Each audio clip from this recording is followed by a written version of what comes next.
Hello students, welcome to outstanding education. तो आज हम देखेंगे फर्स्ट टर्मिनल एग्जामिनेशन जो 2022 से 23 में हुआ था क्लास 10 सोशल साइंस का, वो भी 26 जुलाई को जो आपका एग्जाम हुआ था आपके स्कूल या कॉलेज पे, उसका हम आंसर की देखेंगे। टोटल आपके 48 क्वेश्चन पूछे गए थे सोशल साइंस में। ठीक है, इससे क्या होता है कि आपको 20% 30% आपके एग्जाम में भी आने की संभावना रहती है। ठीक है, इसीलिए हम आपको यहाँ पे सीधा सीधा राइट आंसर बताएंगे और आप अपने आप को टेस्ट भी कर सकते हैं कि आपका कितना ऑब्जेक्टिव इसमें से सही हुआ है। ठीक है, तो चलिए हम देख लेते हैं। यहाँ पे देख लीजिए, आपको यहाँ पे 48 क्वेश्चन पूछा गया है। ठीक है, तो हम आपको 48 क्वेश्चन का यहाँ पे राइट आंसर बताएंगे। ठीक है, तो चलिए यहाँ पे हम देख लेते हैं हमारा फर्स्ट क्वेश्चन क्या है। किसने कहा था जब फ्रांस सीखता है तो बाकी यूरोप की सर्दी जुकाम हो जाती है? तो यहाँ पे आपका जो राइट आंसर हो जाएगा वो हो जाएगा मार्टिन लूथर। ठीक है स्टूडेंट्स, यहाँ पे हम ऑप्शन नहीं पढ़ते। ठीक है, क्योंकि ऑप्शन पढ़ेंगे तो वीडियो थोड़ा लंबा हो जाएगा। ठीक है, इसीलिए हम आपको क्वेश्चन और राइट आंसर बताते हैं। ठीक है, किसने कहा था जब फ्रांस सीखता है तो बाकी यूरोप की सर्दी जुकाम हो जाती है? तो मार्टिन लूथर ने कहा था। तो आपका राइट आंसर यहाँ पे ए हो जाएगा। ठीक है, चलिए चलते हैं सेकंड क्वेश्चन पे। यहाँ पे फ्रांस की क्रांति 1789 ईस्वी के समय वहाँ किस राजवंश का शासन था? ऑप्शन ए रामोनोव का, बी है स्टुअर्ट का, सी है ट्यूडर का, डी है बुर्बो वंश का। तो यहाँ पे सेकंड का राइट आंसर आपका डी हो जाएगा, बुर्बो वंश। ठीक है, चलिए चलते हैं थ्री क्वेश्चन पे। नेपोलियन बोनापार्ट किस वर्ष फ्रांस का सम्राट बना? ऑप्शन ए 1789 ईस्वी, बी 1800 ईस्वी, सी 1804 ईस्वी, डी 1810 ईस्वी। तो यहाँ पे इसका राइट आंसर आपका सी हो जाएगा, 1804 ईस्वी। ठीक है, चलिए चलते हैं फोर्थ क्वेश्चन पे। यूरोपीय सभ्यता का पालन किस देश को कहा जाता है? तो यहाँ पे ऑप्शन आपका ए सही हो जाएगा, मिस्र को। ठीक है, अब चलिए चलते हैं फाइव क्वेश्चन पे। यहाँ पे है 1830 ईस्वी की क्रांति के बाद फ्रांस में किस प्रकार का शासन स्थापित हुआ? ठीक है, तो इसका राइट आंसर आपका फाइव का राइट आंसर आपका सी हो जाएगा, संवैधानिक राजतंत्र। ठीक है, अब चलिए चलते हैं सिक्स क्वेश्चन पे। यंग इटली की स्थापना किस, यंग इटली का संबंध, चलिए अब चलते हैं सिक्स क्वेश्चन पे। यहाँ पे है यंग इटली का स्थापना किस संबंध किससे है? यंग इटली का तो चलिए यहाँ पे हम सिक्स क्वेश्चन देख लेते हैं। यंग इटली की स्थापना का संबंध किससे है? तो आपका राइट आंसर यहाँ पे हो जाएगा, सिक्स का राइट आंसर आपका यहाँ पे सी हो जाएगा, मैजिनी से। सिक्स का राइट आंसर आपका सी हो जाएगा, मैजिनी से। ठीक है, चलिए अब चलते हैं सेवन क्वेश्चन पे। राष्ट्रवाद की संकल्पना का संबंध किस फ्रांसीसी दार्शनिक से है?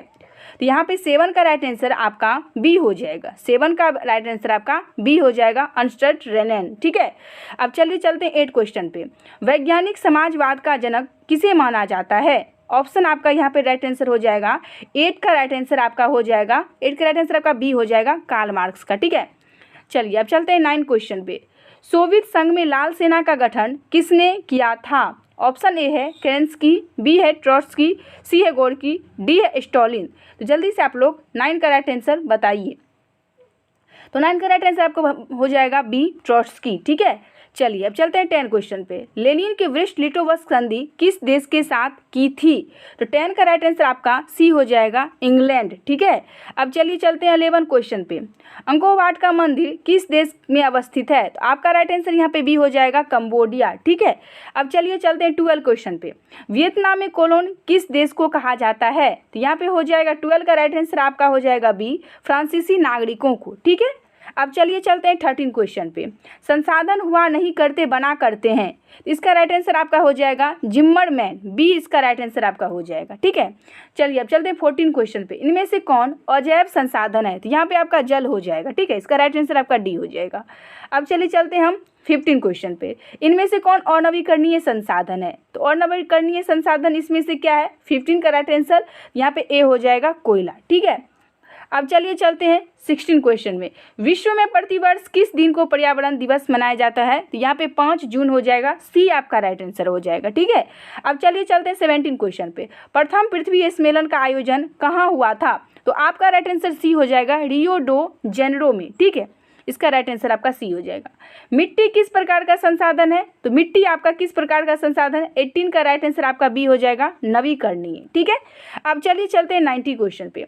भारत के कितने प्रतिशत भूभाग पर मैदान पाए जाते हैं? तो आपका राइट आंसर डी हो जाएगा, 43%। ठीक है, अब चलिए चलते हैं 20 क्वेश्चन पे। निम्नलिखित में से कौन सी मिट्टी वाहित मिट्टी है? ठीक है।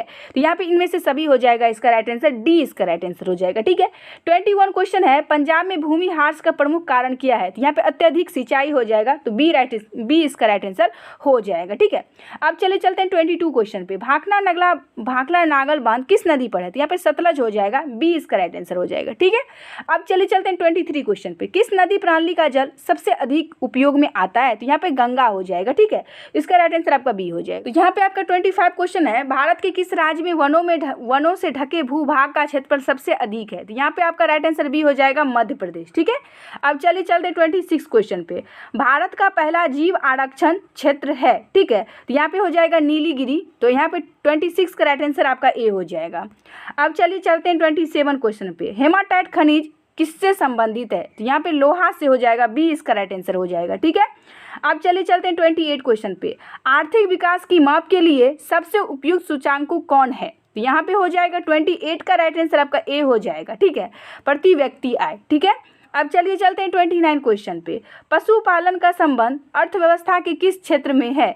29 का राइट आंसर आपका ए हो जाएगा, प्राथमिक। ठीक है। अब चलिए चलते हैं 30 क्वेश्चन पे, अमेरिका में किस प्रकार की अर्थव्यवस्था प्रचलित है? तो यहाँ पे हो जाएगा पूंजीवादी, 30 का राइट आंसर आपका ए हो जाएगा। ठीक है। अब चलिए चलते हैं 31 क्वेश्चन पे, भारत के प्रथम पंचवर्षीय योजना का कार्यकाल था 1951 से 1956 ईस्वी, इसका राइट आंसर आपका डी हो जाएगा। ठीक है। अब चलिए चलते हैं 32 क्वेश्चन पे, जमशेदपुर में लोहा एवं इस्पात के कारखाने की स्थापना किस वर्ष हुआ? ठीक है। 32 का राइट आंसर आपका यहाँ पे हो जाएगा सी, 1907 ईस्वी में। ठीक है। अब चलिए चलते हैं 33 क्वेश्चन पे, निम्नलिखित में से किस देश में मिश्रित अर्थव्यवस्था है? तो यहाँ पे हो जाएगा भारत, 33 का राइट आंसर आपका डी हो जाएगा। अब यहाँ पे आइए 34 क्वेश्चन पे, भारत का राष्ट्रीय आय का आंकलन सर्वप्रथम किसने लगाया था? तो यहाँ पे 34 का राइट आंसर आपका ए हो जाएगा, दादा भाई नौरोजी। ठीक है। अब चलिए चलते हैं 35 क्वेश्चन पे, मुद्रा का प्राचीनतम रूप क्या है? चांदी और सोना। तो यहाँ पे आपका ए राइट आंसर हो जाएगा। ठीक है। अब चलिए चलते हैं 36 क्वेश्चन पे, बिहार के किस जिले के प्रति व्यक्ति आय सबसे कम है? ठीक है। तो यहाँ पे शिवहर हो जाएगा, 36 का राइट आंसर आपका डी हो जाएगा।